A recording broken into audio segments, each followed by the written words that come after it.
plant friends. So today I want to do a quick little update. I wanted to do this update sooner, but you know, life gets in the way.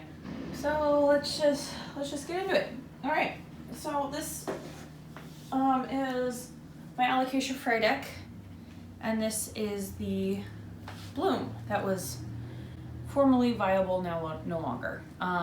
It's pretty droopy, no big deal. And also this is turning yellow. There was a potential secondary bloom in here, but either the plant aborted that mission or whatever.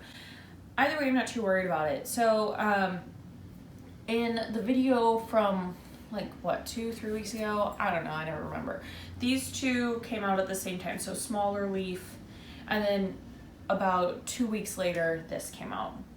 Awesome. This is the newest leaf. It's a little bit shorter, so that tells me it's getting adequate light, and it's also larger, so it tells me it's getting adequate nutrients. I don't know if that's actually correct, but that's how I look at it. And I have a new leaf pushing out right here. I did take a picture and video a little under 24 hours after it bloomed.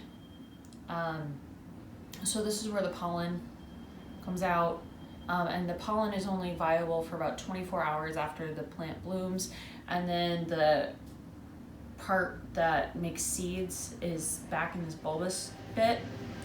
That is only viable 3 to 4 days after it blooms, and that's just to make sure it's not pollinating itself. So that's kind of cool, but I took a short video.